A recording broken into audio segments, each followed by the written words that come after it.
kalimutan yung mga congressman na napakarami nun na binanggit ng Diskaya. Ang binanggit na niya ay 17.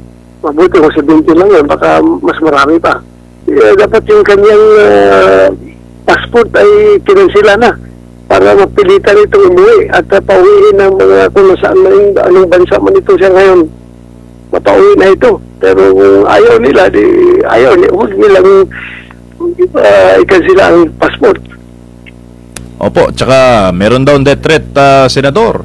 May mga bantaro sa buhay, kaya naisin man daw na bumalik ng Pilipinas, abay self-preservation muna dahil may mga death threat. Sir, si Saldico. Ay, nako. Death threat, baka imagine na niya yun dahil sa galit ng tao sa kanya.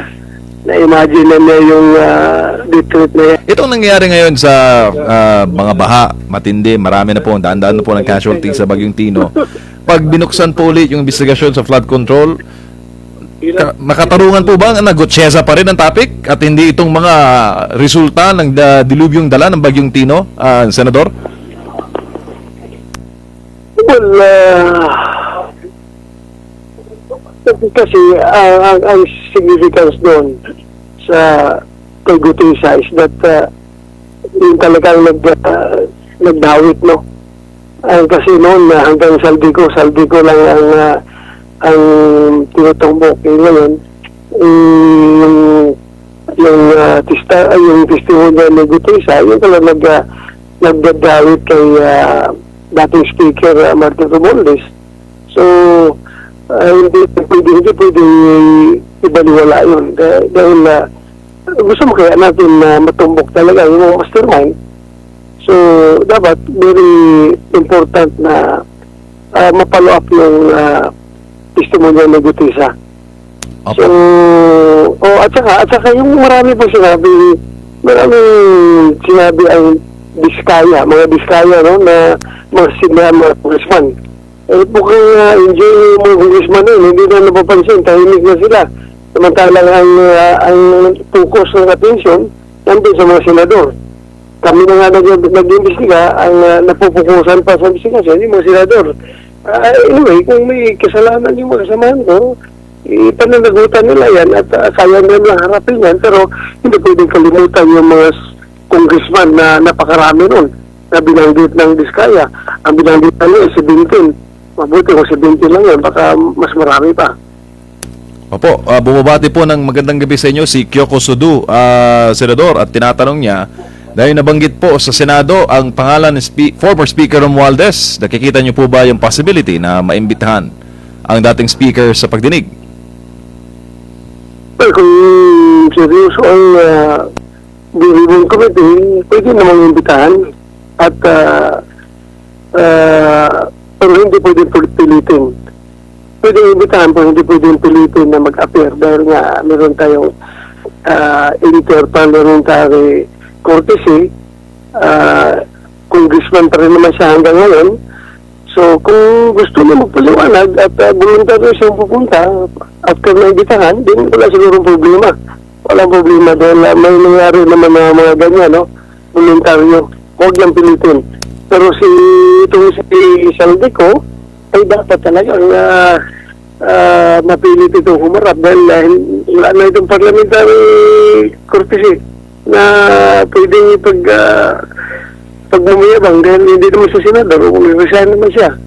So dapat humarap ito at paano natin ito mapapaharap kung nasa labas ng ating bansa.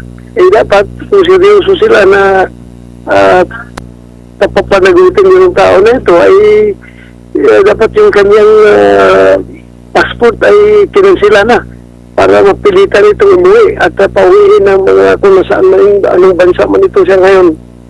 Mapauwi na ito. Pero kung ayaw nila, huwag nilang ikansila ang passport. Opo, tsaka meron daw death threat, Senador. May mga bantaro sa buhay, kaya naisin man daw na bumalik ng Pilipinas, abay self-preservation muna dahil may mga death threat. Sir, si Saldico. Ay, nako.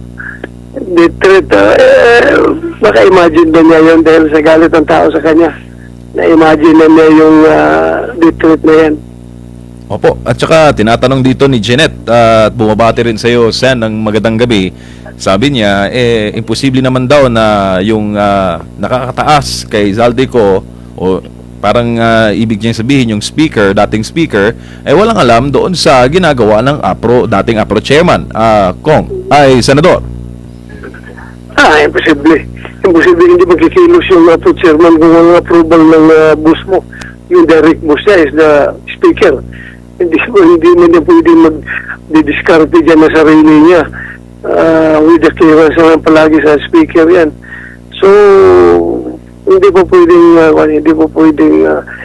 saldi ko lang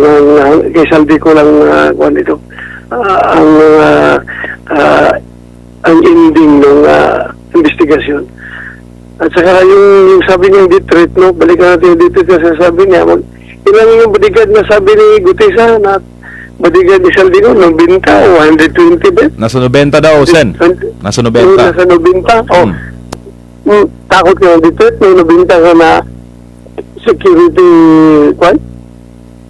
detail. Hindi siya dapat matakot. Tsaka yung yaman niya, marami din siyang mga air assets. So, kumbaga, kayang-kaya niya na mag-hire ng maraming security rin. Correct. She has all the money. Mali-malita nga yung pera, di ba?